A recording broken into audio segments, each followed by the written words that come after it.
All right, what is morale? Morale it's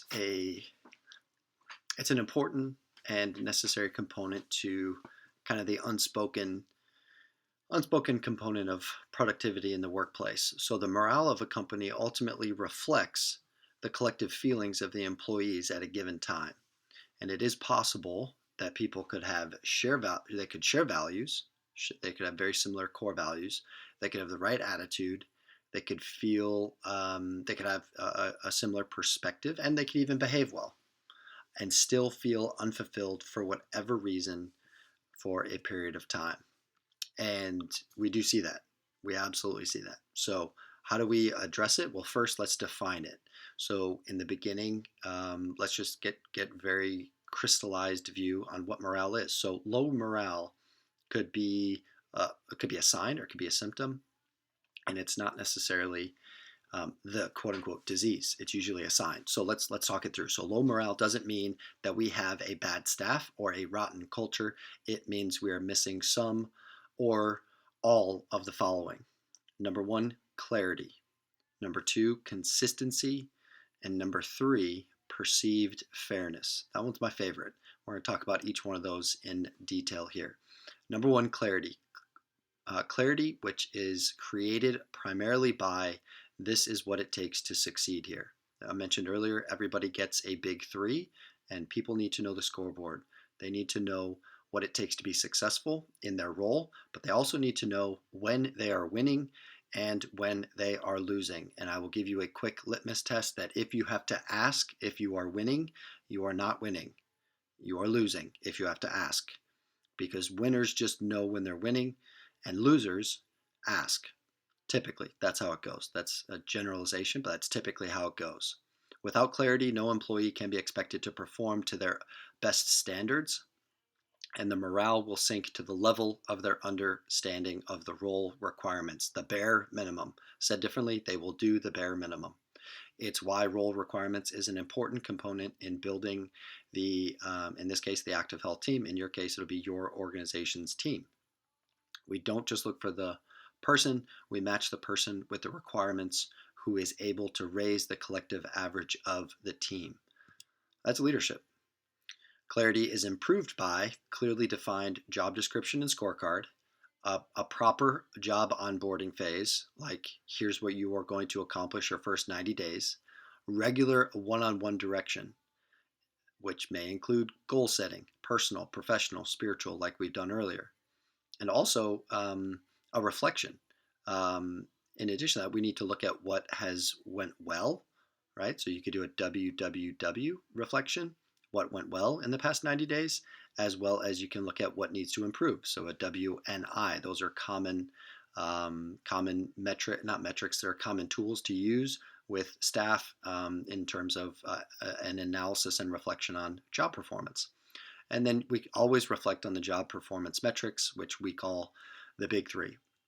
And then lastly, and the one that we all like the least, is the accountability for not achieving agreed upon goals. There are consequences to not achieving agreed upon goals. They are improved by, believe it or not, some people are motivated by rewards and bonuses, as well as they're improved by things that are completed and then are used as a reference, almost like an anchor, and like a rule book or a guide that people can quickly reference that provides clarity, such as an operations manual. Sports teams typically have like a player's handbook or a parent's handbook if you're on a club team. When I was an intern in chiropractic school, we had a student intern handbook, right? And it's absolutely perfectly fine to have a handbook to show people how to be successful and via a crystal clear, this is what we stand for, this is what we believe. And some places, including schools and universities, they have you sign it to let you know and let them know that you are agreeing to enter into a working relationship with someone and this is what they stand for.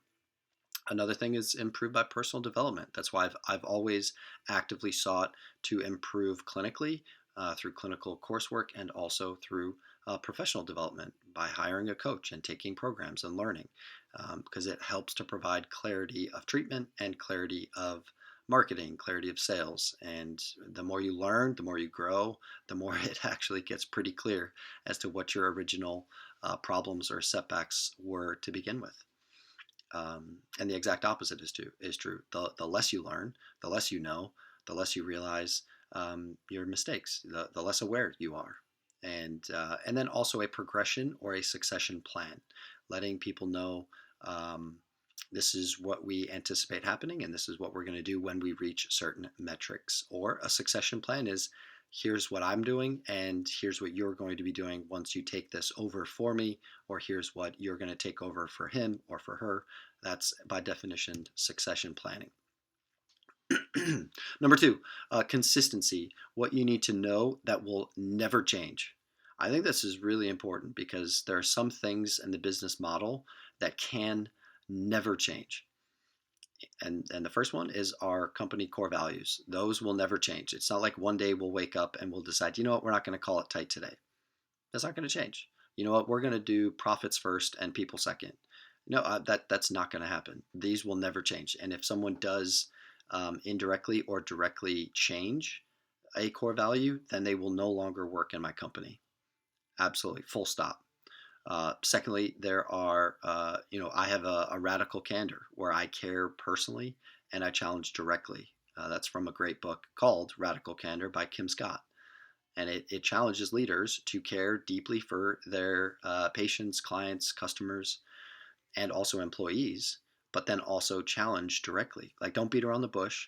Don't leave generalized comments. Don't be vague. Give direct feedback, the good, the bad, and the ugly. That is how you show that you care. Not by beating around the bush and trying not to offend anyone and trying to be liked. No, just tell them, hey, when you show up late, it throws the whole day out of whack. I need you here on time. I'm not beating anyone up over that. I'm just stating facts, right? Another one I like to say is it's hard for me to plan. A way that I challenge directly is when people don't get back to me. Because someone did this to me and it really affected me because I felt like I disrespected them. And I hadn't responded to someone as I was working on something. And then it was kind of a timely response that was needed. And the person shot me a text and said, hey, it's really hard for me to plan when I don't hear from you and we're on a deadline. And I thought, what a great text. It was caring for me because of the big picture and the overall mission that we were trying to accomplish together. But then at the same time, it challenged me because it positioned the text in a way that, I was, my lack of a response was holding up someone else's day, but it was also tough for them to plan their day around our common goal, right? So because we shared that commonality, I realized, oh man, I do need to get in touch with this person. I immediately texted him back and said, that's my fault. I'm sorry. I appreciate the text. I'm going to use that moving forward, and I'll say it again, it's tough for me or it's difficult for me to plan when I don't hear from you, is a great text to get someone who are, again, when you're sharing in a project and you're waiting on something and waiting and they're not responding, that's a great text to prompt to get a response. That we are a results driven company. Busyness does not impress me. I don't care if you're folding laundry, shuffling paper, or taking out the trash. That is that is what your job entails, but that's not necessarily how you do it, right? I am more interested in results, how you do your job, exceptional patient customer service, exceptional patient results. That impresses me. I don't care about how many hours you work. I don't care about all of the phone calls you make. Those are activities. Activities and busyness does not impress me. Results impress me. All right. You could work for 1 hour and get exceptional work done in the hour. That will impress me. All right. Our culture is what separates us from everyone else. We love Thursdays. That's a mantra that we say when we were only open Tuesday, Wednesday, Thursday, and we'd shut it down on Friday, Saturday, Sunday, Monday, and then we're back at it on Tuesday. We started to really look forward to Thursdays because Thursday was the day before Friday, and everyone loves Fridays. And we kind of switched it in that we realized we loved Thursdays because it was the anticipation of Friday that was, really exciting. Oftentimes, our anticipation of Friday was more exciting than Friday itself.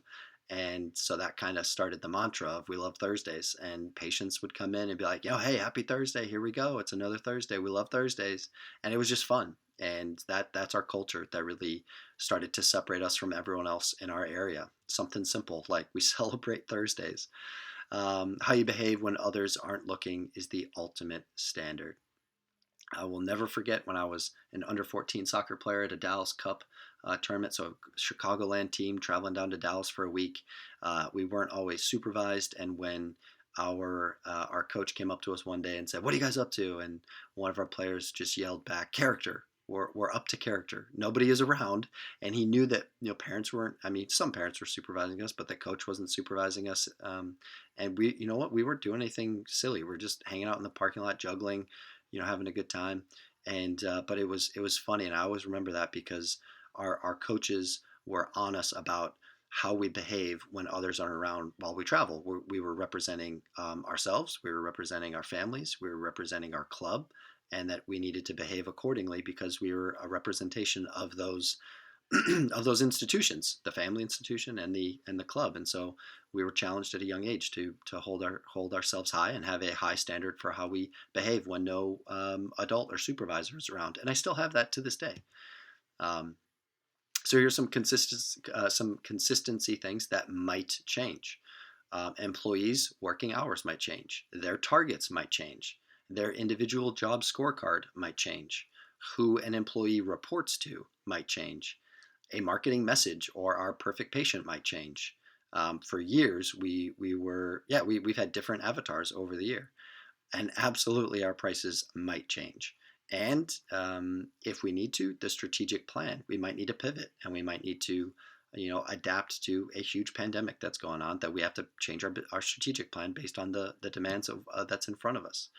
So, what you should know about what we might do in the future: we might mentor new chiropractors, fresh graduates, or established chiropractors. We have a job ad going online, and every month we get 10 to 15 chiropractors that apply to work for us. And it is not always new grads. There are well established chiropractors in the area that want to come work for us, or they're just fishing to see what we're offering. Either way, we still nurture them. Like most recently, we had a chiropractor that had been in practice at a high volume clinic, high volume organization, and applied to work with us as he ventured off on his own thing after 19 years of doing the high volume thing, and realized that it wasn't for him, and that he was interested in working in our clinic because of the rehab model, and was interested in like kind of foundational steps of implementing rehab into his chiropractic practice. But he had been in practice already for 19 years. So it's not just new grads that we want to mentor. There's also established chiropractors and physical therapists. So yeah, we want to mentor. We want interns in the different locations that I'm licensed. I'm licensed in Illinois, Tennessee, and technically Georgia too, because I live right on the border. And we want to hire, excuse me, we want to hire a mid-level manager, an operations manager after an office manager, to make things move and to hold people accountable. And we want to hire additional associates to fill the gaps in an unoptimized schedule. We want to, like I said, hire an office manager to be hired for accountability and direct reporting to the CEO. And then possibly you could even see the CEO take an entire step back out of patient care, or drop from 100% of the treatment to 50. And that empowers the associates to pick up the gaps in their schedule with the CEO's 50% patient load. So the CEO can then pivot and work on something more strategic, and you could strengthen strategic partnerships, or could work on higher payout activities. That's exactly what I've done. And now here's the third component here of morale, which is perceived fairness. This one's my favorite.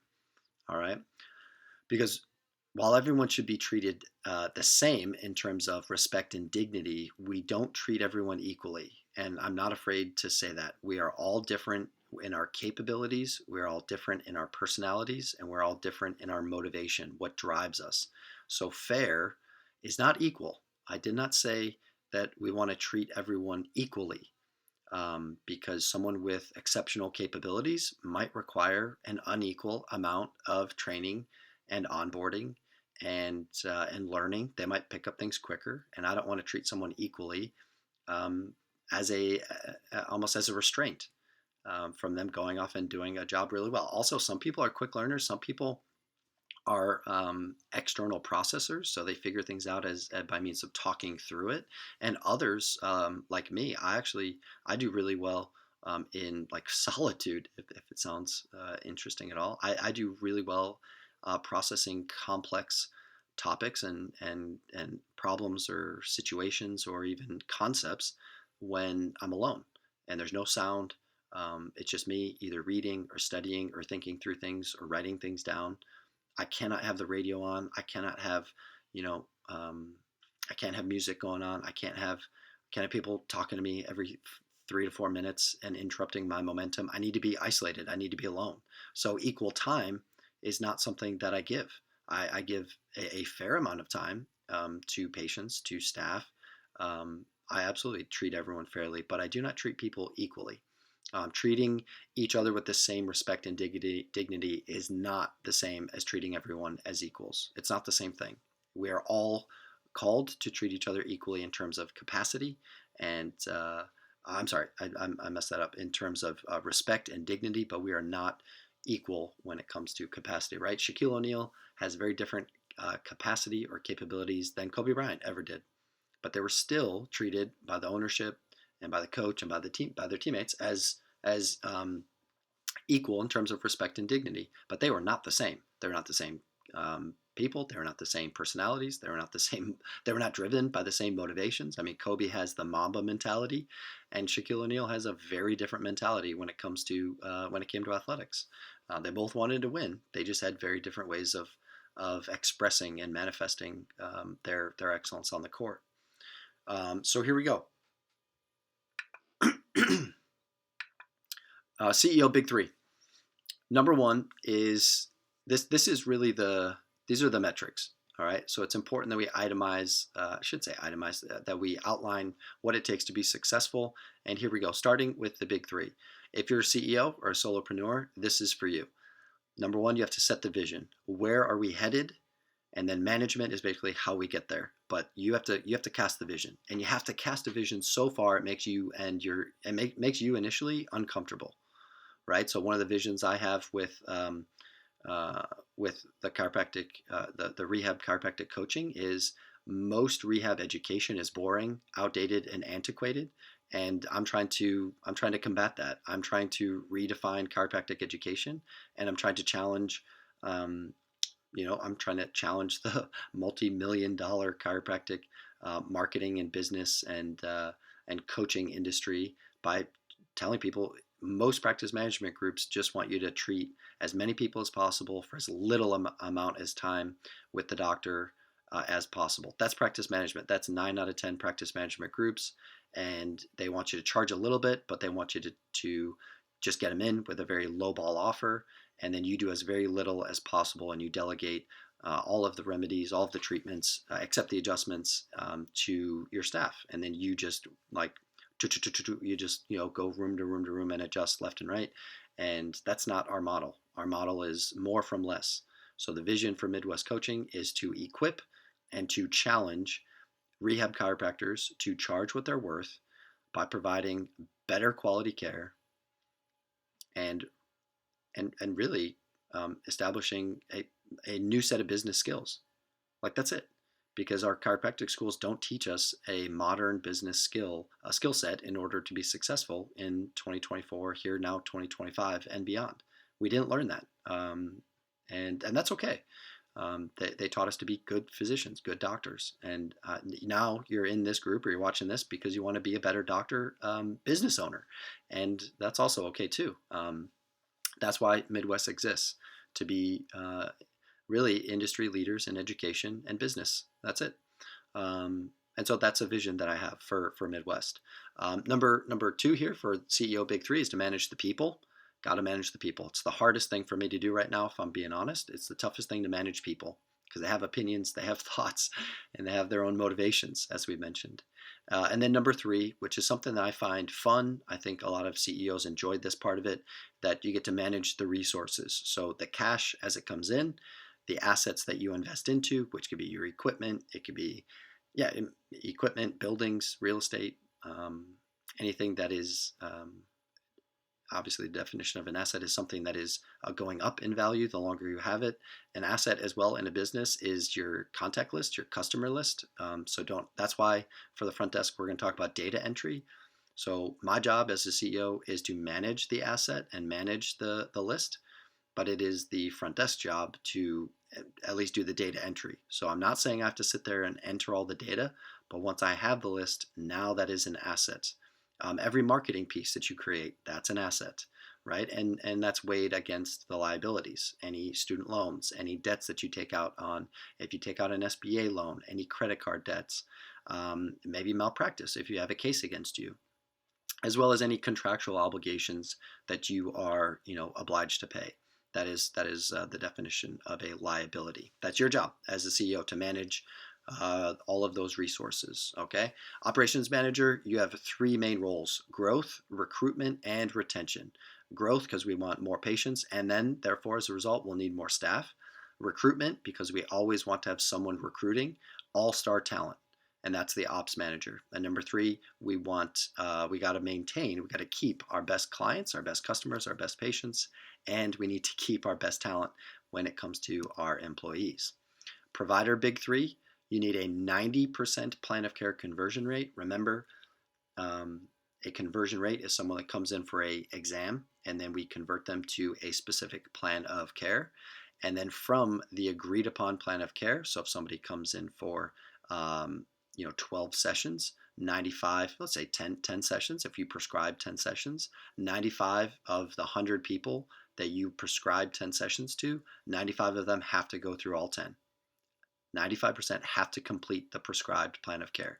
You are the doctor, you make a medical recommendation. It's not a sales recommendation, it's a consistent with tissue healing and their overall activity goals, their short and long-term goals. And then you do everything in your power to make sure that they are returning and they're looking forward to the next session. That's how you get people to continue to come in all the way throughout their plan of care. And if you're good, they will want to come back. If you're not good, you will have to drag them back in. And if you are horrible, then you will see that people will be dropping off after just the second or third visit, because you know that people get out of pain through the natural course of the disease or natural history of the disease, that they will just get better on their own, no thanks to you. And that's not the camp for this group, right? We are actively aware of the plan of care length, not just in regards to pain, but also in regards to tissue healing. So you got to know your tissue healing timelines. As we know in the functional rehab model, we don't just treat the site of pain, we treat the whole body, we treat the person, and we also don't just treat until pain is eradicated. When pain is eradicated, the next phase of care we move into the next phase of care. So if your treatment is only to get people out of pain fast, you are only accomplishing one of the three phases of care. And so the plan of care completion rate is how many people get through your three phases of care. It's got to be, in our clinic, 95% of them, which means you need to be a good educator, you need to be a good, effective communicator, and you need to be able to clearly map out what those three phases of care look like.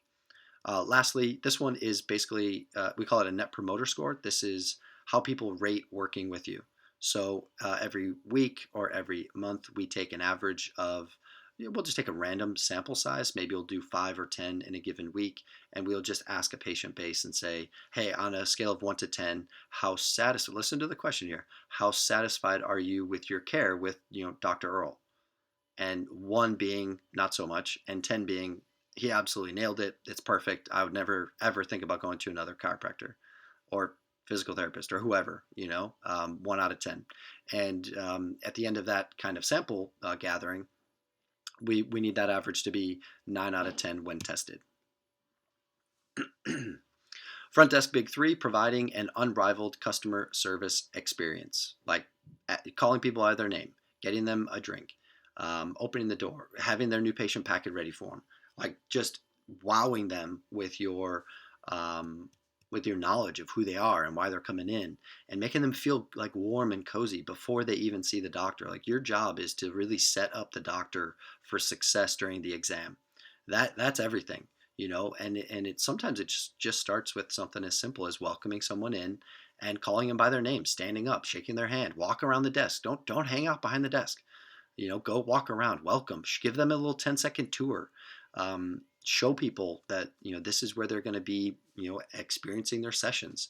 So like whatever you need to do to make someone feel comfortable in your office, right away you have like less than a minute to make them feel comfortable. And so we use water, we use a friendly face, like smile. Like here's the thing, your voice should go up when someone comes in, like, yes, hey, you must be Kevin, great to meet you, right? Like show some excitement that you're excited to see someone, rather than it's like a burden. I don't know how many times people have come in, or I've gone into a medical office, and when you walk in and it just seems like you're a burden to the office. The lady behind the desk, typically it's a lady, kind of glances up at you and says license and insurance card. And I'm like, hey, I'm Alex, I'm here to see Dr. So and so.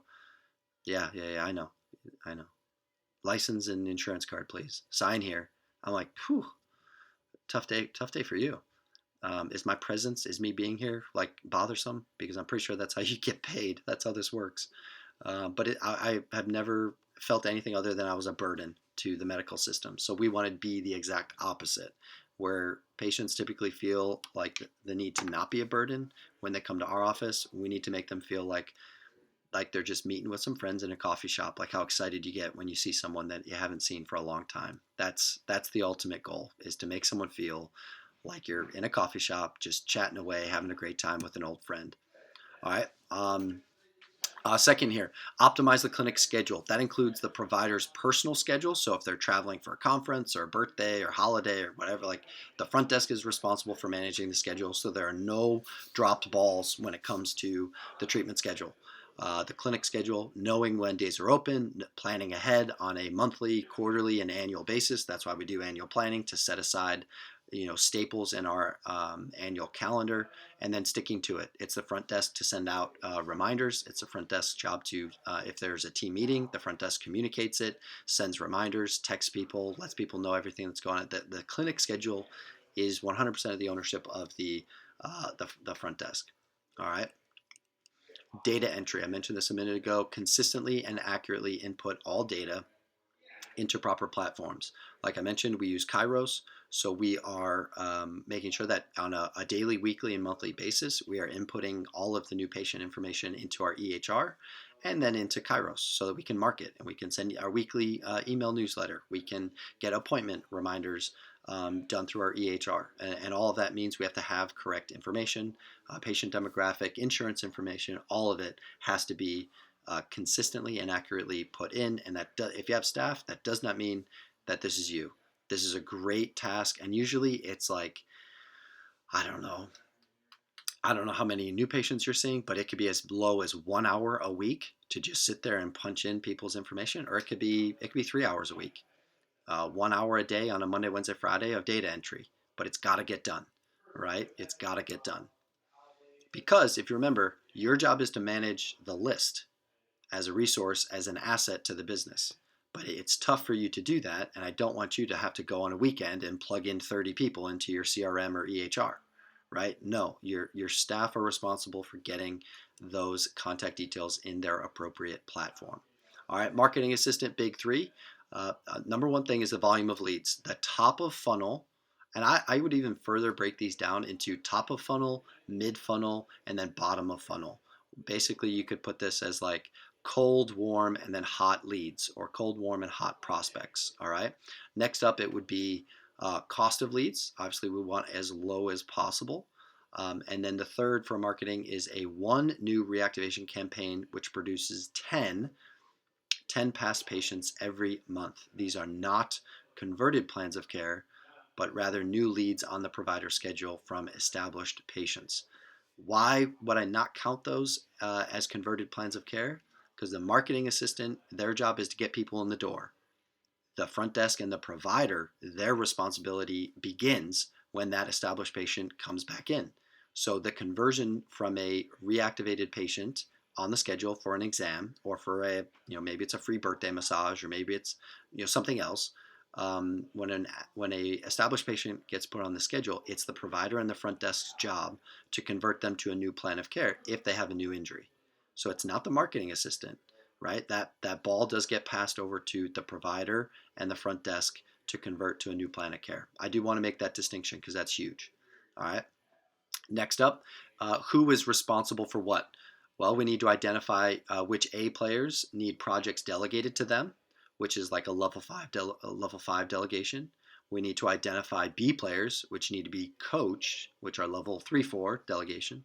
And we need to identify which C players in our team need to be micromanaged, all right, which are level 1 and level 2 on the delegation. So I picked this up from Michael Hyatt. I love this because it's easy for me to say, hey, this is a level 1 delegation. I need you to do it exactly how I say. It's like done, right? That's a great sentence, great clear instruction to say to a C player or you can say, hey, and sometimes I give an A player a level 1 delegation because I need them to do it exactly. Maybe it's the first time they're doing it, but I need them to do it exactly how I've done it, and then they can report back to me later. But in the beginning, do it exactly how I say. That's a level 1. Here's the plan. Do it exactly how I say. Number 2, level 2 delegation. Research the topic and then report back to me. Don't do anything. You're just an information gatherer. All right. But then level 3 is research the topic, gather information, then make a recommendation. I want to know your thoughts. I want to know your opinions. I'm still going to make the decision, but I want your recommendation. Now, this is where you get your kind of, B and A, A and B players. So level 4, make a decision and tell me what you did. Make a decision. So I don't make the decision. You do. You make the decision, but you still tell me what decision you make. And not making a decision is making a decision. So if someone cannot make a decision, then you should not be giving them tasks. They are not a B or an A player. They are a C player. Indecision is a decision. I'll say that again. Indecision is a decision. It is a inactivity decision. You are choosing nothing, which is the worst possible decision to make. It could be procrastination. It could be fear of failure, whatever it is. That is not what an A player will make a decision and figure it out later. We'll also ask for forgiveness. An A player will figure it out with the best intentions of the business in mind. All right. Level 5, make whatever decision you think is best for the business. I'll never forget this when a front desk Johnny, he was kind of my operations manager after a few years, and Johnny was awesome. He still is awesome. He's a great guy, and I'll never forget that we were sorting some things out with the DNS seminar, and it turned out that a certain individual had had flown into the wrong Texas airport. Class was in, let me think, it was in Austin. Yeah, the class was in Austin, and this particular instructor flew into Houston. Well, Johnny, actually, during the seminar, Johnny called the airline, acted like the instructor, and got the return flight for the instructor switched from a Houston ticket, to a Austin return flight. And it was only later, that I realized that this had happened. And because he didn't have to tell me, it was just the right thing to do for the instructor, which then meant he would want to teach for us again down the road. And because it was the bigger picture, it was the right thing to do to try to solve this problem for our instructor and have a good experience and want to do more seminars with us in the future. And again, I think the instructor is the one that ultimately told me what Johnny did years later. But I never knew about that. That is a decision that I would have made. I absolutely would have done that. But that was all Johnny because he knew what was best for the business, right? That's why I miss Johnny. Okay, he's not dead, but he just moved. All right, Midwest Mastermind action items. Here's what we're going to get into. All right, we're going to take our annual goals. We're going to break them into quarterly targets, and then we're going to assess the monthly data, and we're going to break those down into weekly action items and then daily tasks. All right. So here's what we're going to do. Start with the end in mind, which is what you want the year to look like. So rather than saying, what's a goal you have for 2025? I think a better question to ask would be, in 12 months, what are we celebrating? If you achieve 1, 2, or 3 things, what are we celebrating in 12 months? So think about that as we continue on to work here. Then we work backwards in quarterly chunks. So I'll give you an example. Let's say you wanted to write a book in the next 12 months. Well, could you break up the book into 4 sections And could you write one section per quarter and just get that book done in a year? Yeah, that sounds more attainable. Okay, then monthly critical drivers. I like this concept. What would be a critical driver in this example? Excuse me, in this example of writing a book? Well, it would be a critical driver is 3 to 5 things that you need to get done in order for you to achieve a specific or desired outcome, right? Whereas a KPI, I'm sure you've heard that before, a KPI, key performance indicator, is a lagging metric. That is looking at what you've just done. So that's looking backwards, all right? Whereas monthly critical drivers are leading indicators. This is what I'm going to do because that will get me closer to my desired outcome. So I'll give you an example of a lagging indicator. If I had a 55% conversion rate last month, okay, well, that's not very good, but that I can't do anything about it right now. That's in the past. That's what happened. So it's important to look at the data, but that doesn't help me in the future because it's already been done, if that makes sense. Sorry if I'm beating a dead horse here. No offense to horses. But a critical driver is something that you know if you do these 3 to 5 things, then you will achieve your desired outcome, right? So you might have a goal of saying, all right, I need I would like to make $30,000 this month. Okay. Well, what critical drivers are you going to do to get 30K? Well, I could have um, I could have 60 patients pay me $500. Okay. Well, how do I get 60 patients? Well, I would need to run an ad, and I need 1,000 impressions on that ad. And of the ad, I need, or maybe 10,000. Let's say 10,000 impressions on the ad, right? So I need to be running it, and then I need to convert X amount of patients, and then add X amount of dollars, so that it equals 60 patients paying $500 a month. If you have a higher volume clinic, you could easily achieve that. In our world, I would almost look at that and say, if you want to get 30,000, how do you get 15 patients to come into your clinic this month and pay 2 grand? How could you do that? How could you get 15 people? I'd like to get more from less. So if I'm going to go for that, I'm going to look at, okay, 15 people, that would be 10 new patients and 5 reactivated patients. Could I do that? Yeah, I could do that. Let's work on every single day. I'm going to reach out to 40 past patients. I'm going to call them, I'm going to text them, I'm going to email them every single day that month, right? 40. And I've got a patient list of about 1,800, probably closer to 2,000 now after being in practice for almost 10 years. So I'm going to reach out to 40 to 50 per day, every business day. All right. And I'm going to get my 5 reactivated patients from those 40 touch points. So that would be a critical driver for me. 40 to 50 past patient touch points every single day. And then for top of funnel or mid funnel, people don't know anything about me. I'm going to go to social media, and I'm going to have, I'm going to have 50 touch points with complete strangers on Instagram, YouTube, or Facebook. I don't have a TikTok, but I'm gonna reach out to them every single day. I'm gonna have 50 touch points there, and it doesn't have to just be you, but it could be your team, right? So those are critical drivers. I know that for every 40 to 50 touch points I make online, I get one discovery call booked. So it's a law of cause and effect here. The more I put into my touch points, the more discovery calls I have booked, the more patients end up on my schedule. Or in the case of business coaching, the more touch points I have online, the more touch points I have via text, texting people, calling them, reminding them that I'm still here, able to help, following up with them. I mean, my goodness, I followed up with people all year long, and just now they're entering into our coaching program. It's because I just don't give up on people. When they tell me they want my help, when they tell me they want to join the group, that's like a mental note goes off, and it's like, all right, they enter into my system. They enter into my system. I'm not going to give up on them. So 40 to 50 of those every day, and I get one discovery call for coaching booked. Great. If I wanted 15 of those clients, I would do 40 to 50 a day until I reach my target. That's a critical driver. All right. Um, sorry. Weekly action items. You can break it down from monthly critical drivers to weekly. Weekly would include, I'm going to write a weekly blog. I'm going to have one blog that's going to improve my website's SEO. I'm going to have backlinks. I'm going to have proper H1, H2, H3, tags, which are, listings to make sure that Google recognizes it.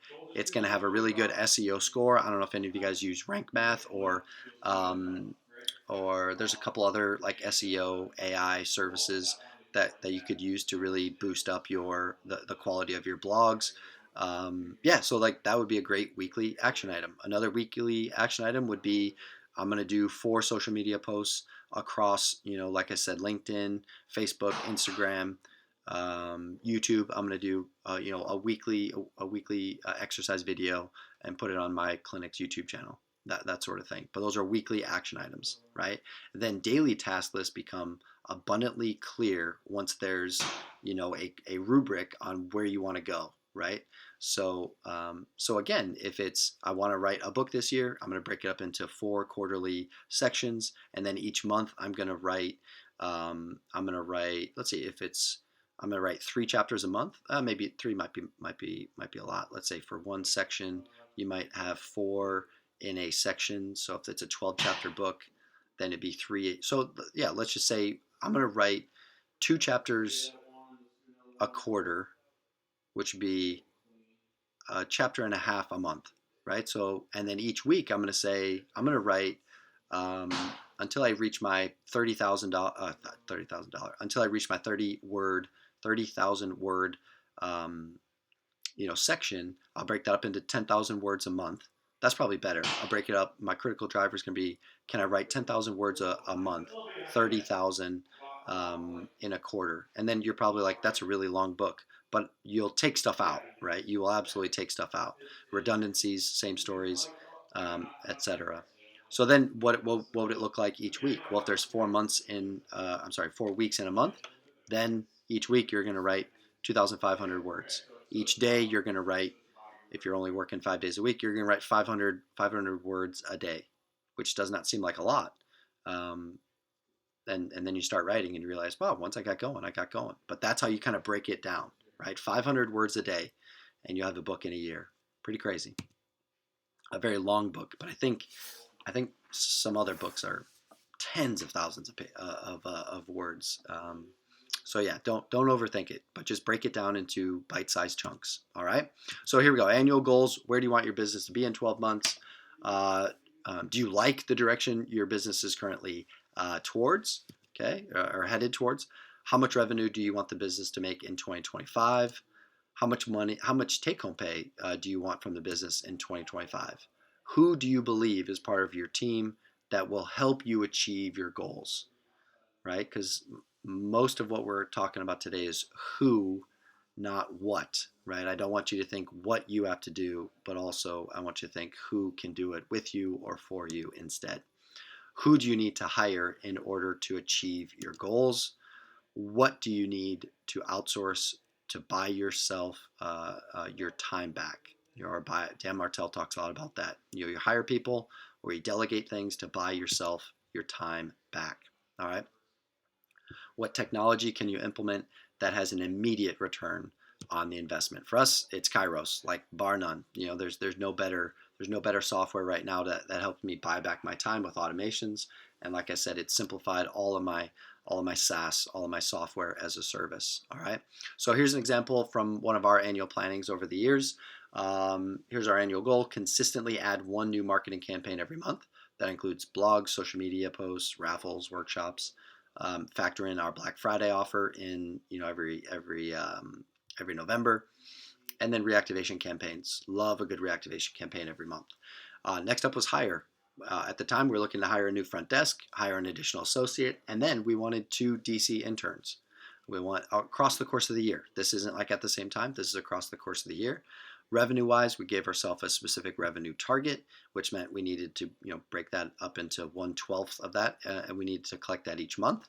And then the owner to step back from patient care 100%. That's absolutely something that we implemented. So quarterly targets: marketing, 3 community events per quarter, 1 referral raffle per quarter, which is a referral for a reward. We're going to talk about that more in a marketing call if you guys want.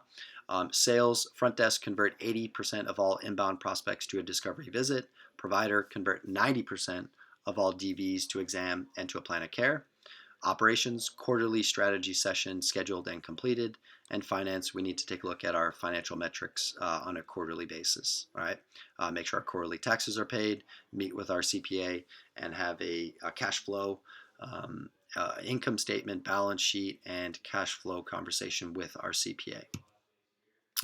Monthly data, marketing, we want to do one internal workshop, one external workshop, and one digital, or it could be evergreen, which is a recurring ad. Could be inviting people to register for a webinar or a free training, but you record it once and you use a software like Webinar Jam, and you can schedule it whenever you want, but you've recorded it once and you kind of set it and forget it, and people see the ad, they click on it, they click a time to show up for it, and I would say 50% of the people don't even know it's already been recorded, but they show up for it, and then now they're in your funnel, right? But through like educational and informative webinars is a great thing. Actually, health-wise, it's a great thing to set yourself up as an authority via a digital event. All right. So next up is sales. The target we gave our providers was 8 plan of care conversions per month per provider. All right, 8 of them. Do the math on that. We average about $3,500 per case, and that is what we wanted to see from our providers. All right, operations. Data entry, 100% completion on all new contacts, not patients, but all new contacts, because we do have people go to our website, fill in web forms, but for whatever reason, maybe they're just kind of browsing. Maybe there are other chiropractors that go to our website and want some of the resources, but they don't respond to our calls, texts. But I know that there are other chiropractors because they have their clinic name in their email. And so, yeah, we still enter their data. And then 100% up to date on all billing, 100% up to date on all patient documentation. So this is where records need to be maintained every month. We cannot fall behind on documentation. That is probably the quickest way to get let go as a provider, is if you're not consistently staying up to date on your patient documentation. Lastly, it is all operating expenses covered. That seems very obvious, but we don't want any late fees because we forgot to pay our internet bill. Like, nope, like we're not doing late fees. We work hard for our money. We're not just gonna, throw it out the window because we forgot to pay a phone bill or an internet bill. All right, so that's on the operations. Next is the finance. So the patient plan of care payments are processed on time, monthly financial reports generated, and monthly financial dashboard updated. So we have a dashboard and we just keep track of all of our expenses, all of the revenue that comes in, and we can compare it this year from years prior because it's all in the same dashboard. If you want the dashboard, let me know. I can share that with you. Just email me, admin, or I guess email Caroline, admin@mwri.co, and just request a copy of our financial dashboard. Would love to share that with you. All right, next up, we have weekly action items. So we break it down into week by week basis. So we want 5 social media posts on Instagram per week. We want a story on our clinic Instagram 24/7. And we want an immediate response, like less than 5 to 10 minutes during normal business hours for every web form opt-in that we get. And that's through Kairos. So if somebody goes to our website, clicks on a link, fills out a low back pain report, and we get an email notification that someone did, unless there's a patient right in front of you, our front desk is stopping what they're doing and turning around, sending that patient a text or that prospect a text that says, hey, I just seen a web form come through for you. Is now a good time to talk? I've got a minute and I could give you a call. Would that be okay? And that speed is crucial. Now, sometimes they fill out the web form at 2 o'clock in the morning because they're hurting. But if you have an automated response, then they get an email with the resource, and the email, automation will say, all right, if you're filling this out in the middle of the night, don't worry, someone will call first thing in the morning. And then whose job is it? The front desk, to keep track, to check the inbox, to scan and see how many web forms came in the night. And that's a priority number 1 when they show up. It's kind of like open up the clinic, get everything settled, check the inbox, check the phone, check the voicemail, and respond within the first 30 minutes of your work shift. Respond to everything that came in overnight, because that's crucial. We open up early for a reason. We open up at 7:30 in the morning, and so we are getting people before they possibly already made a commitment to another office. Most people open at 8, so if they're calling you back at 8, we might even be too late. So we try to get them, by 7:30 in the morning. All right. Next up, plan of care proposals created within 24 hours of new patient eval. So the provider needs to communicate with the front desk on how many sessions. Is there a short-term treatment plan and a longer one? Is there a middle plan? Are there 2 options? Are there 3 options for this patient? If so, how long, how much? And the front desk and the provider need to do that together. They got to stay on the same page so that when the patient shows up, the provider has the conversation in our office. The provider has a conversation with the patient about the exam findings. They do the reported findings, and then they deliver the plan of care proposal.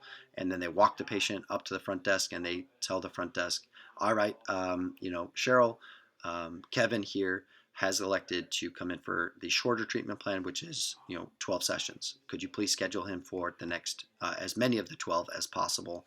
And he's also elected to pay over 3 months. So can you collect the first month's payment? Here's the amount. Perfect. Awesome. Great. Fantastic. Welcome, Kevin. We'll take good care of you. Cheryl, I'll let you take it from here." And then the provider walks on back, gets out of there. And that's how we kind of handle the payment conversation as well. It's a team. It's a team. It's a team project. It's a team process together. All right. All reported findings are scheduled the next business day. So if somebody comes in on Tuesday, we try to get them in on Wednesday. If they can't come in on Wednesday, then it's Thursday, right? Like that's just pretty straightforward. We don't prefer to make patients wait unless it is a pretty chronic case and we need to bake in more time into we might need imaging, we might need lab work to be sent to us. So if we need to like delay a little bit, then that's different. Typically in the acute and subacute phases, we're not waiting. It's usually next day. Operations, 100% data entry into the software as a service, the CRM and EHR. I think, sorry for the autocorrect there, EHR. 100% every day, 100%. It's got to go in there. And as well as nurturing new job applicants that come in across the entire company.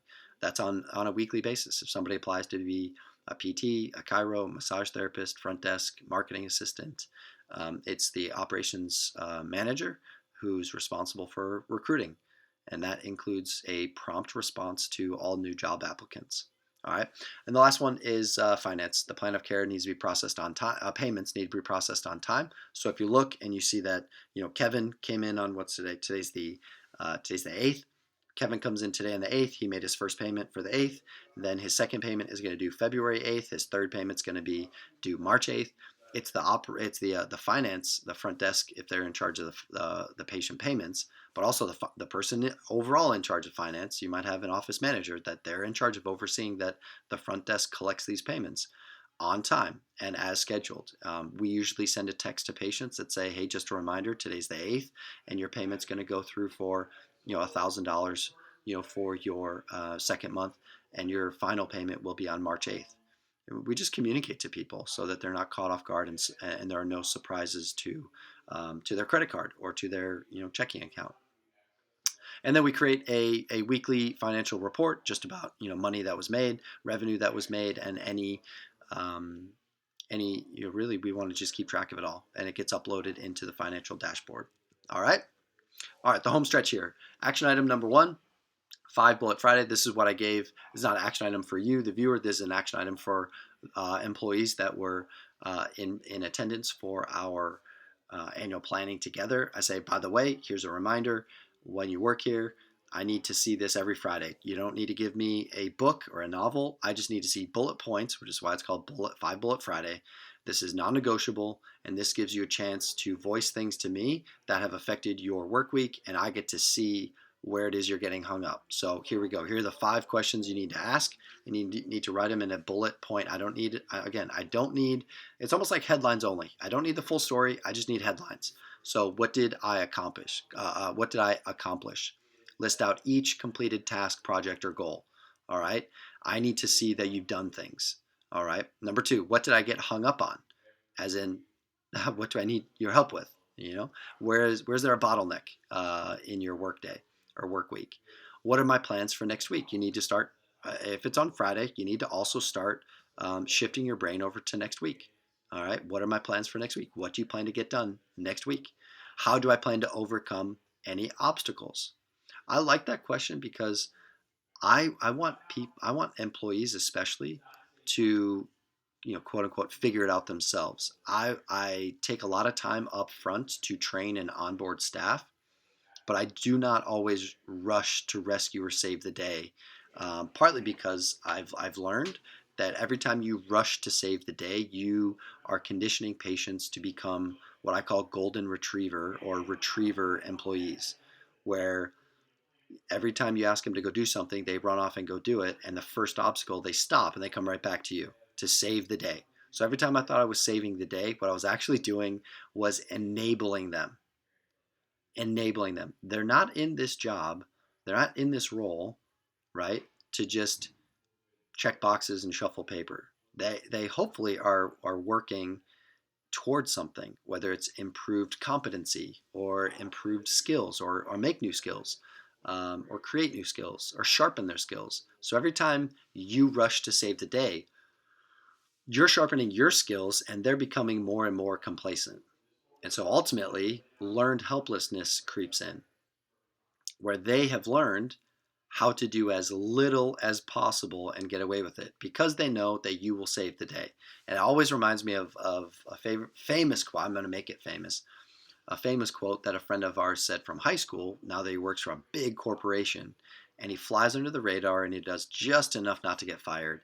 And we asked him one day, we said, Matt, what is it that you actually do for this big, big corporation? And he said, without hesitation, I do as little as possible.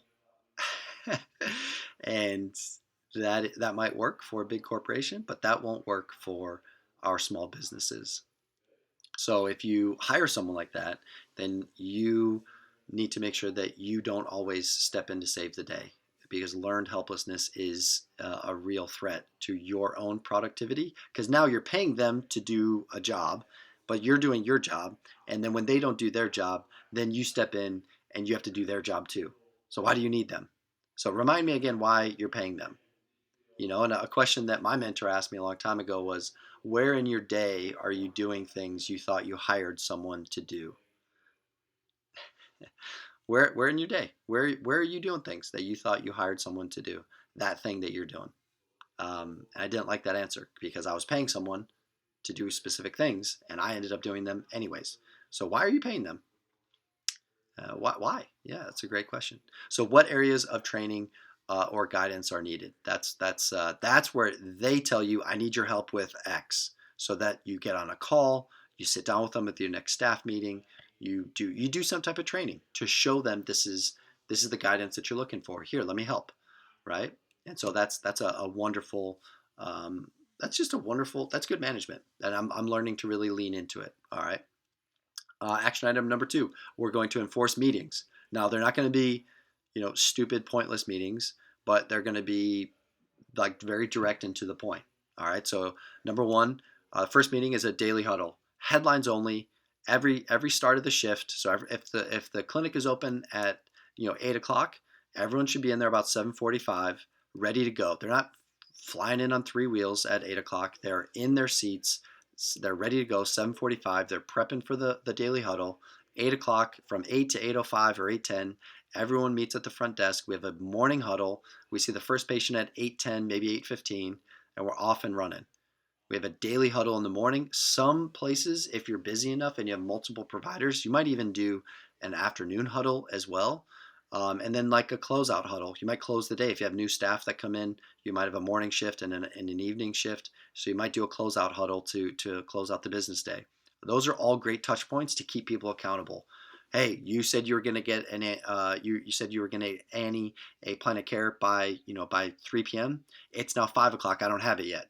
Like that's the accountability that I'm talking about. All right. Next one is the Monday morning meeting, which is typically mid-level management and up.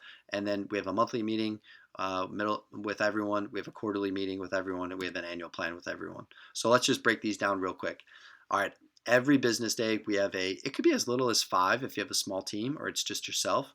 It could be 5 to 15 minutes, right? And it's anyone that's in charge of the day-to-day operations of that day, right? So questions to answer would be like check-ins for each patient on the schedule that day.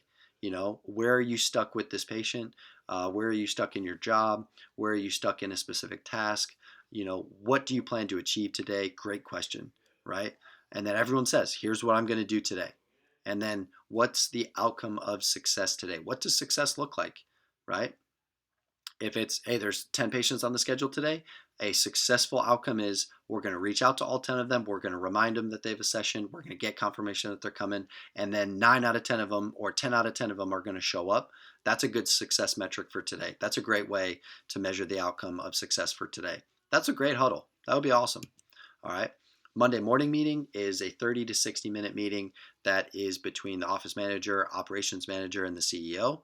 Questions, it's really the CEO is just probing questions, like how are we doing on, lead generation from social media? How are we doing on our workshop scheduling for quarter 3, right? Like the CEO should be asking these questions of the management, not driving the conversation.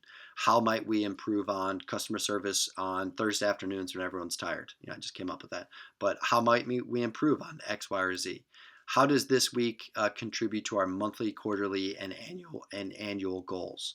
All right, these are great CEO questions, and it's a great way to manage your managers. All right. Monday morning meeting. Here we go. Here's kind of the agenda. Positive focus. Everyone starts on it. Scoreboard. We look at everybody in the business's scorecard. We look at rocks, which are the 3 to 5 priorities. That comes from a book called Traction, where if you have a jar and you want to fill it with rocks, sand, you want to fill it with smaller rocks, and you want to fill it with all that stuff, you fill more in, not by sand going in first. The first thing that fills I'm sure you've seen that demonstration, but the first thing that goes in the jar that makes it efficient is the rock. The rock goes in the jar first. So put the big rock in. So that's why it's called a rock. What do we need to work on first? What is the priority that we need to work on this quarter? All right. Note, it's not the sand or the trivial many small tasks, right? I said earlier, shuffling paper does not impress me. Busyness does not impress me. All right. Strategy. How might we deal with X, Y, or Z, as well as operational issues? Anything getting in the way of our rocks? Like where are our assumptions getting in the way of our progress? All right. Focus for the week. Everyone pitches in to list the top 1 to 3 priorities for the week, right? And then this is fun. Everyone rates the meeting, right? This is a 5 out of 5 meeting. This was great, which is essential to keep the business standards high for when new staff members join. All right. If it's a 1 out of 5 meeting, then you gotta do something different. All right. And then as well, we discussed the 5 bullet Friday from the previous week. So by the previous Friday, each employee to submit to the operations manager an email recapping how they did this week and on the items discussed, as I mentioned earlier. All right. So all that. But then the CEO, the operations manager, they talk about and they view the 5 bullet Fridays from the week prior. They do that every Monday. All right. Because then you know what training and guidance you need to step into each week. So here we go. Front desk, data entry, patient database, Kairos, EHR, ChiroFusion, JNAP, if you use that every day. Every week, they need to update the front end dashboard, and every month, they need to update the financial dashboard. Follow-ups. If you ever, in our office, if I ever say, I'll send you to a patient, like I'll send you that article, I'll send you videos of, that stretch that you just did. Whenever I say that, I'll send you X, it is actually the front desk responsibility to make sure that that patient gets it. So if the patient, because we can hear and we can discuss, it's a smaller office. So that way I might forget about it because I move on to the next patient, but the front desk is responsible to help me get on a daily basis, get that patient, that resource that we were discussing. Follow-ups every single day. These are some of those critical drivers. The front desk is responsible to reach out to 10 past patients. Or if you don't have a marketing assistant, yeah, that is the front desk. If you do, then it would be the marketing assistant. Like it says, until the marketing assistant takes over this task, right? And then every month we compile a list of all the patients that have dropped off. All right. Providers, patient retention, patient conversion, patient records. It's pretty simple. Patient retention, the basics: patient case presentation, name of children or pet, wow factor memory, instill the belief for positive outcomes, and then leave a carrot, dangle a carrot for the next visit. So say something like, I really appreciate all the hard work. I'm already looking forward to your next session, as I've got a few ideas for us to work on together. Like, I think you're really going to like next session. All right.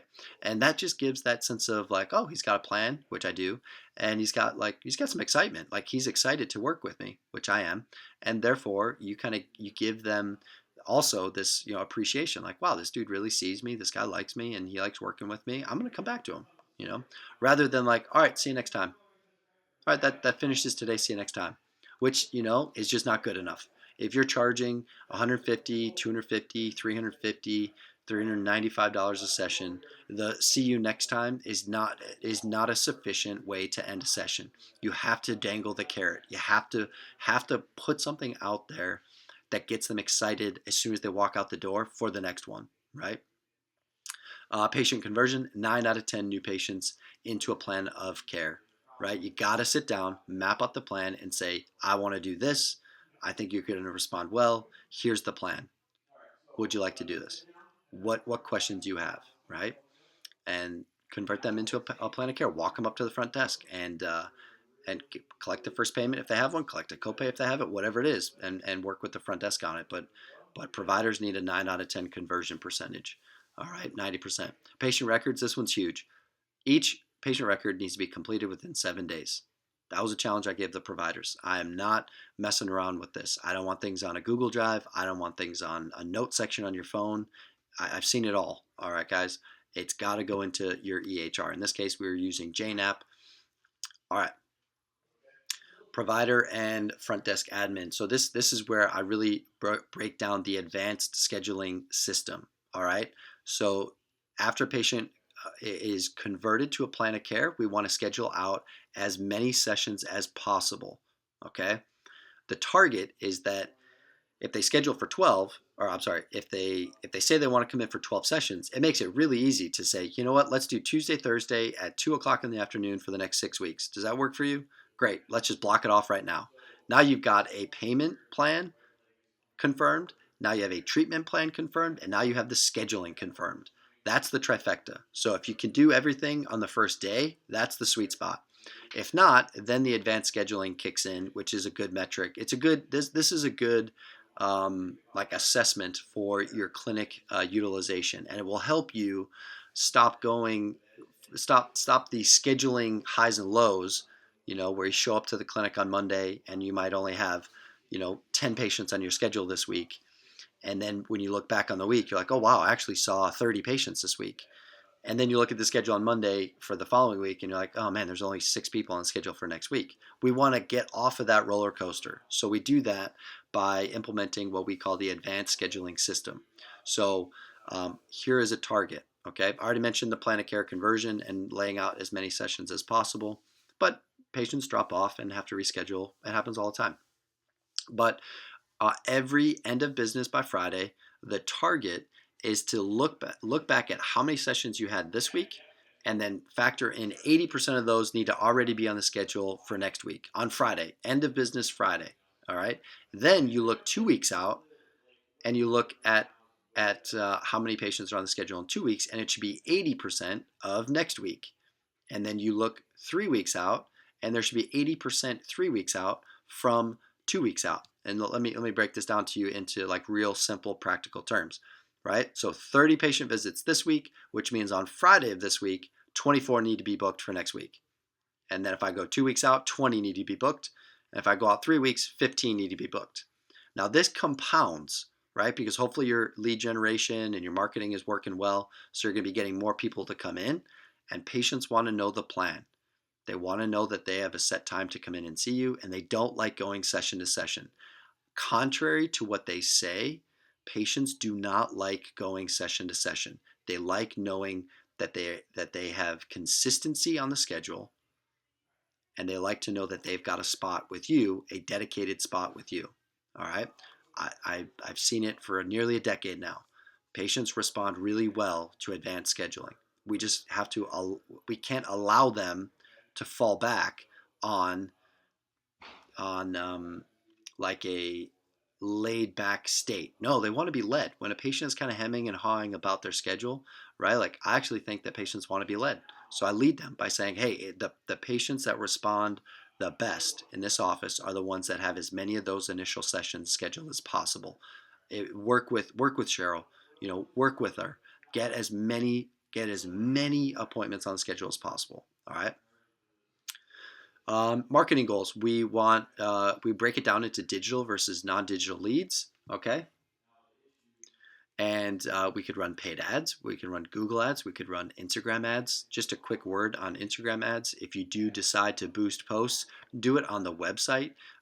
for business.meta or meta.business, whatever it is, and don't do it through the Instagram ad, because Instagram, I guess Apple has been adding a surcharge of about 30% to your iTunes account if you're running ads through Instagram directly on your phone. So if you want to save 30%, do it from your desktop. That's the best way to bypass that surcharge. All right, so that has to do with paid ads. We run Google ads, we run a problem focused ad, and we run a solution based ad, and we're constantly trying to improve it. The other thing is we do a lot of organic social media posts. We do blog posts. I'm going to record some of this stuff and put it out as a podcast. And we also do email campaigns. That's probably my number one thing that I'm most consistent on, even with Midwest, the Midwest Monday email campaign. All right. I've done that for 4 years straight. The email campaign for Midwest Monday, every Monday for the last 4 years, directly to your inbox every Monday. All right, non-digital leads. We are going to focus on in-person marketing, which are community events, workshops, health fairs, clinic anniversary parties, and open houses. Jace recently did Omni 2.0 open house, and had a really good turnout. He offered some raffles, some giveaways, and really it just brings people into your new space. So an open house is a great marketing campaign. All right, digital marketing campaigns include broadcast emails, campaigns that involve specific tags from Keep or Kairos or whatever CRM you use.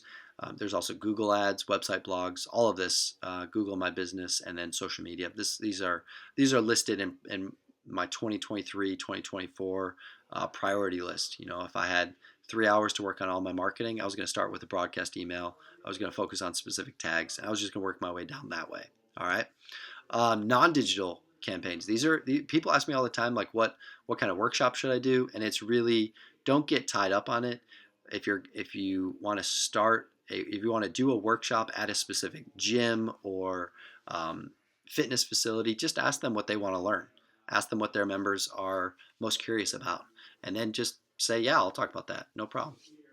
So one thing that some of our clients have done, flexibility WOD for CrossFit Open Prep, movement flow for optimal recovery for runners. That was done at a running store. That brought a ton of high school and college runners and also their coaches.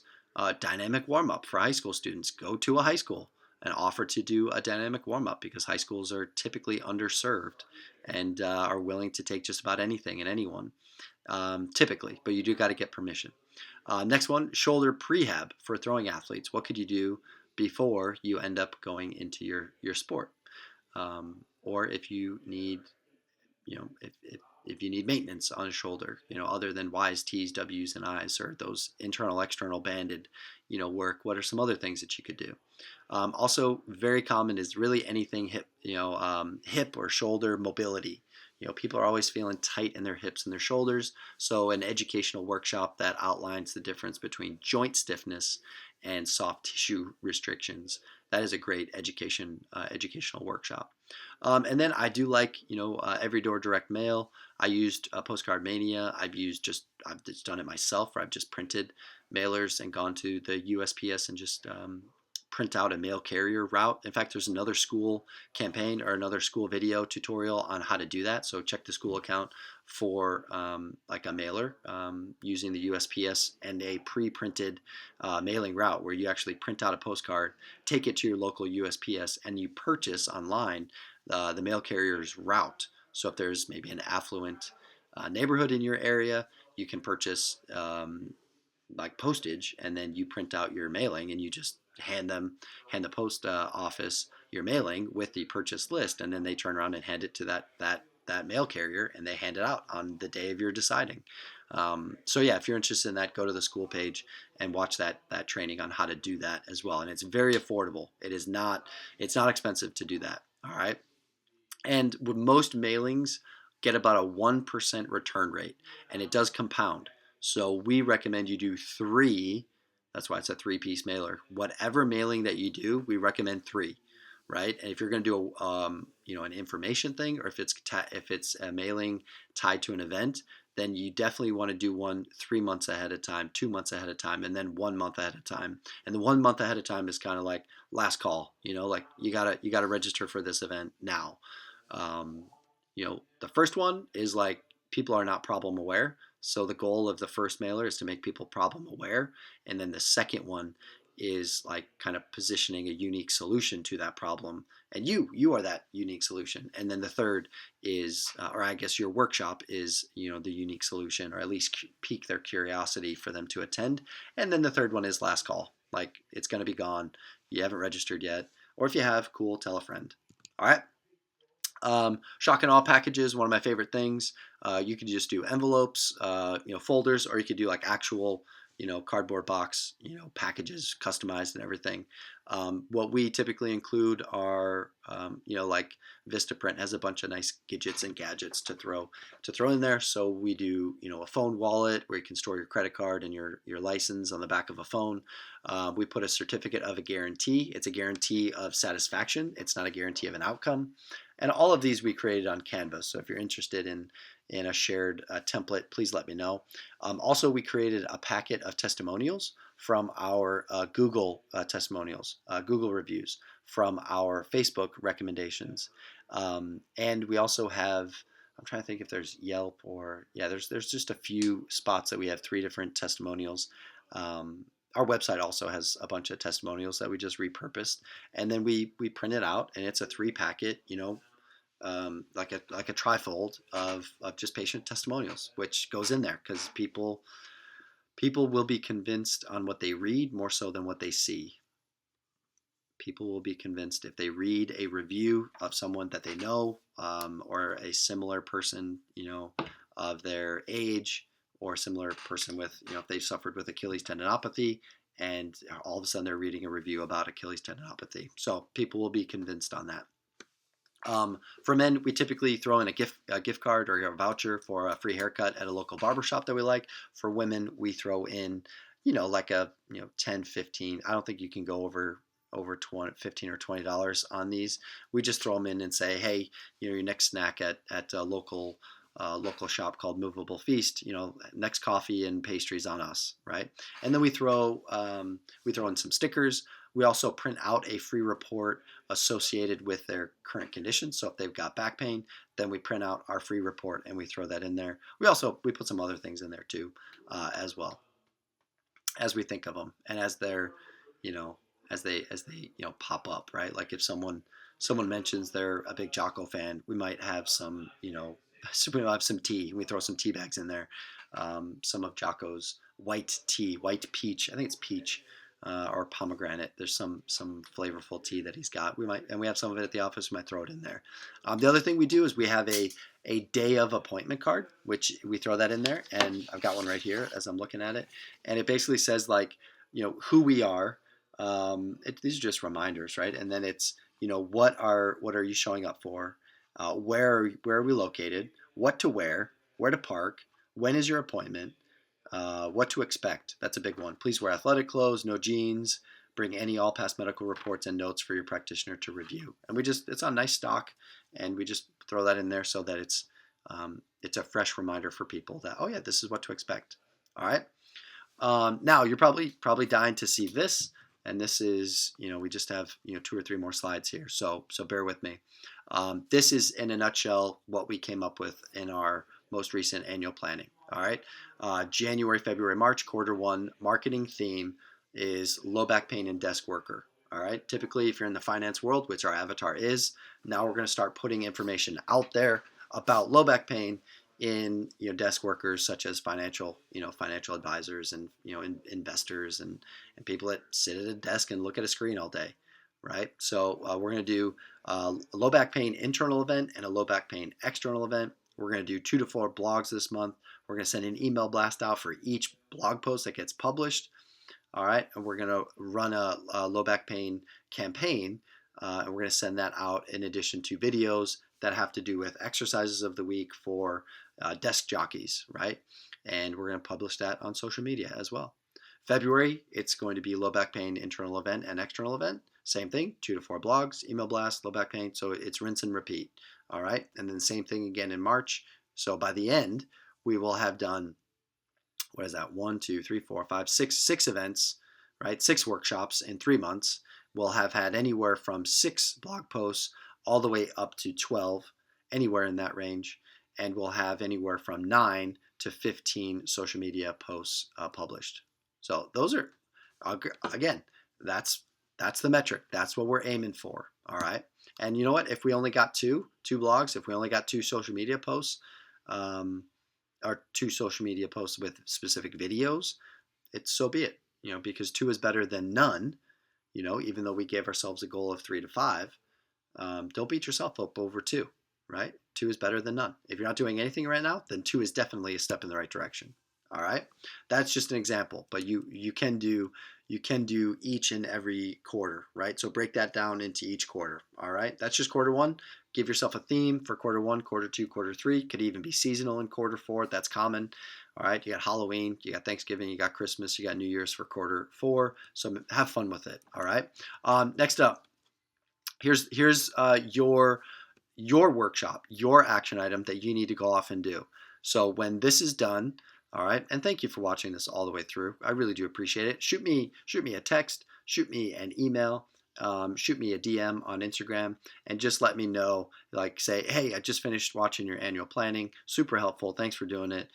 Here's my number 1 takeaway from the entire modules that I watched. It would mean the world to me if you could just send me a quick text or a quick message and let me know what you thought was the most valuable. So I really do appreciate you walking alongside with me on this training. But I do want you to take the next 60 to 90 minutes. It doesn't have to be right now, but schedule it, and then create your own annual planning action items, right? So having gone through everything that we discussed, finishing off, then when you're done, the last 20 to 30 minutes will probably be looking at your marketing action items for quarters 1, 2, 3, and 4. All right, and then when you've done all of that, done everything that you'll have in this framework, you will have the 2025 marketing plan for your business. And then the nice thing is, you review it at the end of 2025, and you refine it at the beginning of, or I guess it could be at the end of 2025 or the beginning of 2026, and you go again. Right? You make the necessary updates and changes that need to be done, and you go again. All right, and that's your market. That's how you get a marketing plan. All right. One final message. All right. Midwest Rehabilitation Institute is going to offer the Innovator Program, which is an 8-week program, which will run every Tuesday, 11 a.m. to 1 p.m. So block it off now. If you're in our new Chiro coaching program and you're in our mastermind program, the Innovator Program is included in your membership fees. For those of you that are watching this that are interested in the Innovator Program, the Innovator Program fee is $3,000. It's $2,995. If you're interested in taking this 8-week program, this 8-week training, it is everything that I can teach you about marketing and sales in depth, in detail. And it's an 8-week program. I did it 2 years ago. I loved it. I took a year off from doing it, and I'm going to do it again here in 2025. So yeah, if you're interested in the Innovator Program, just message Caroline and say, hey, Innovator Program 2.0, I'd love to be a part of it. Email her, admin@mwri.co, and she'll get you squared away, get you enrolled in that program as quickly as possible. Yep, and then the next thing up is we'll be doing dates are going to be determined here for a couple of these things as we're still finalizing with host sites. But here's what we're going to do. Clinically, we're going to do dry needling 1 and 2. So I know there's a lot of people in our coaching programs that need to either take part 1 and or part 2. And so we're going to offer that in Illinois in 2025. Maybe another one in Tennessee or another location, but for now it'll just be one location. Next up, we're going to return back to Nashville at Resilient PT, where we had our rehab pop-up seminar, and I will be teaching a 2-day shoulder rehabilitation course, Saturday, Sunday, 2-day course at Resilient PT in Nashville, Tennessee. I just got first batch of dates that Josh, who's the owner of Resilient, and I'm going to go back and forth with him and get some dates finalized for this summer, it looks like. And then in July, we are going to do the Midwest Summer Mastermind event, and this is fun. We're going to do running a business for runners. And it's a one-day business workshop with a special guest speaker. I'm really excited about it. I can't announce who it is just yet. Haven't signed a contract yet, but I'm dripping some information right now. And then the reason why I'm excited about it is because the Midwest Pain Summit next year is all about the painful runner, migrating the runner out of the medical system. So I'm super excited about that. Maybe by the title of that, you might know who our guest speaker is. Maybe, but don't say anything just yet. And then in December, I learned that we can't schedule this too close to Christmas, but the first weekend in December, we will be doing our Essentials of Business Mastery with me. We will do an annual planning component to it for 2026. And that will be in person in Chattanooga. I've got a guest speaker already lined up for that one, whose business has done 25 million in revenue last year. Not 2024. I don't think the numbers have come in yet for his 2024 business, but 2023 he did 25 million. So we're excited to hear what he has to say. That's above what I've made. Yeah, that's a level up, and I think that that's way above what I've made. But I think you don't level up your thinking by talking to people in your same category or in your same domain. You need to level up your thinking, and you do that by talking to people that are above you. For lack of a better word, there are people that are more successful than me, and I want to learn from them. All right. So that concludes the annual planning review. I flew through it. Make sure if you're listening to this on a podcast that you also go to the school group where you can watch make sure you get access to the school group, and you can watch the presentation and also follow along with the images and the presentation slides. And also on the school group, you can download the slides. They will be at the bottom of the page. If you're watching it on YouTube, you have to go to the school group to get access to the slides. And I do want to thank you for partnering with me and for going along with me on this journey. I hope it's been fruitful. I hope it's been helpful. And I hope it's something that you continue to look back on for years and years to come. I hope you make your own annual plan and refine it year after year. And it would mean the absolute world to me if you could share this with a friend that's also in business, because they need it. I got tired of being a solopreneur, wearing every single hat, um, you know, doing every little thing and every big thing that my business needed. Ultimately, then to realize I was burned out, tired, and didn't have enough money in the bank account to want to continue on. So I knew I needed to make a change, and thankfully, someone gave me something similar, and it changed my business. And like I said earlier, if it changes your thinking, it'll change your life. And so, yeah, I want to thank you for coming alongside me on this journey. And as I wrap up today's training, I want to say that I appreciate all of you, and that I wish you the nothing but success in 2025 and beyond. And because we need to hear this every once in a while, I give you permission to go be successful. All right, thank you, everyone. And until next time, I'm out. Bye.